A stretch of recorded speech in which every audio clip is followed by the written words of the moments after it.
Fala, rapaziada! Sejam muito bem-vindos ao canal Alma Cruz Maltina. Aqui é Andrezinho falando. E hoje vamos falar da penhora das ações, de 10% das ações da SAF do Vasco. E também da tabela atualizada do Campeonato Carioca. Logo após a chamada. Mas se você não for inscrito no canal, se inscreva, por favor, e dê aquele like.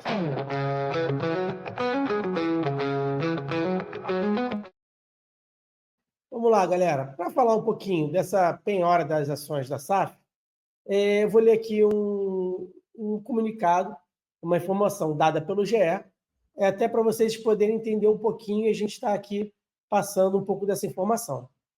O Vasco sofreu uma penhora de 10% das ações de sua SAF, por conta de um processo movido pela Andrade Figueira Advogados, escritório de advocacia que prestou serviço ao clube na gestão de Jorge Salgado, e depois seguiu trabalhando para a 777.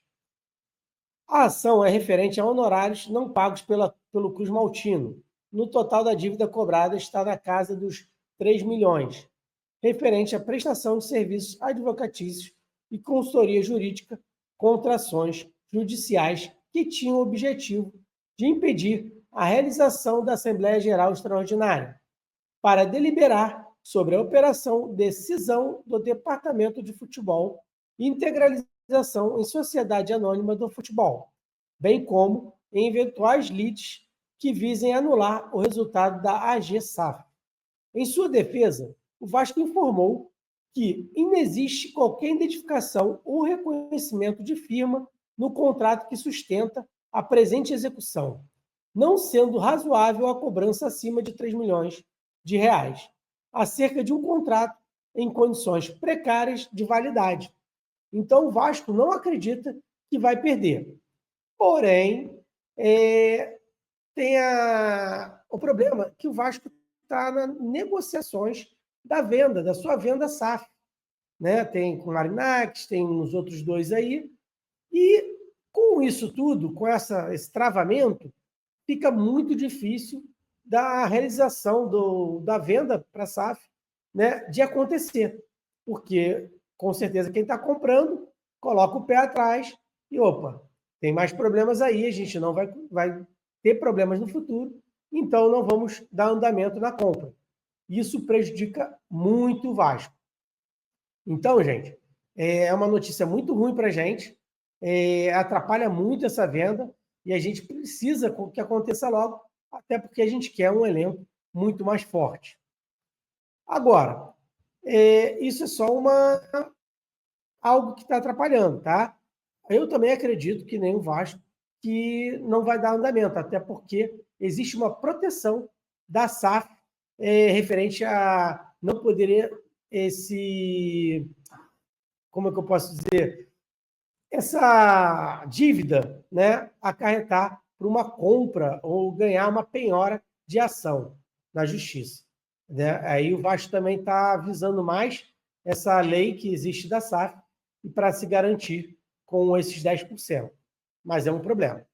E falando agora do Campeonato Carioca, o Volta Redonda, que está empatando, né, está ainda a 17 pontos, falta ainda 2 jogos, caso ele continue empatado, ele ainda pode chegar a 23 pontos.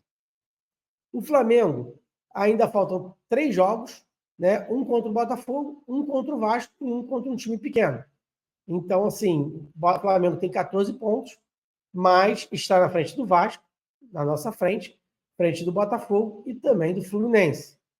Provavelmente, se ele ganhar um clássico, ele já vai chegar aí praticamente a 20 pontos, né? Porque tem contra um time menor, ele já fica com 20 pontos, provavelmente se classifica também. O Vasco tem esse problema.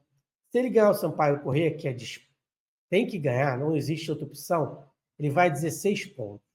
E depois ele tem 2 clássicos. Contra o Flamengo, que é muito difícil até empatar, né? Apesar do jogo horrível que o Flamengo fez contra o Fluminense, para prejudicar a gente, né? Normal.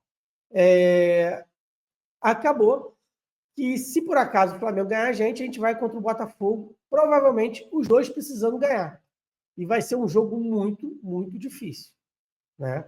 Porque se o Botafogo hoje, que perdeu para o Madureira por 2-0, também não era o time titular, está com 12 pontos. Ele tem um jogo contra o Flamengo. Se por acaso ele não ganhar, mantém os 12 pontos. Contra um time pequeno, imagina que ele ganha, vai a 15 pontos. Contra o Vasco, é a disputa de quem se classifica. O Fluminense, por sua vez, tem mais 2 jogos contra time pequeno. Se ele ganha os 2 jogos, que agora ele está com força máxima, ele vai a 17 pontos. Então eu falei, nesse 17, Vasco 16, Botafogo 15. O Vasco e o Botafogo jogando a última, quem será que vai passar? Entendeu? Isso pode acontecer. É uma suposição, porque o Vasco pode pontuar contra o Flamengo, o Vasco pode até ganhar o Flamengo, o próprio Botafogo pode ganhar o Flamengo, mas a gente sabe que é muito difícil e não é o que tem acontecido. Então, se por um acaso acontecer o que vem já, o Vasco, então, há algum tempo, perdendo para o Flamengo, o Vasco teria muito que ganhar o Botafogo para poder se classificar. E é 19 pontos. Então, ainda tem ali correndo atrás. O Nova Iguaçu está com 13 pontos e o Sampaio Corrêa com 12, que também tem um jogo a menos que é contra o Vasco, mas a gente já está supondo que o Vasco ganha esse jogo. O Maricá já tem 9 com 12 também, podendo chegar a 18, né? Porque acho que ele também só joga contra time pequeno. Então, esse final de Campeonato Carioca vai ser bem empolgante. E para a gente, né, torcedor vascaíno, bem desesperador. E eu espero muito bem que amanhã a gente vença, até para não correr um sério risco de ter que ganhar 2 clássicos. E aí, eu não realmente, a minha crença vai lá embaixo. Eu não acredito mesmo que o Vasco vai ganhar os 2 clássicos. Pode até empatar um e ganhar outro, mas ganhar os 2 clássicos, eu não acredito. Gente, amanhã é o dia do jogo. Vasco joga às 20 horas e a gente volta para falar sobre esse jogo. Um grande abraço, fiquem com Deus e até amanhã.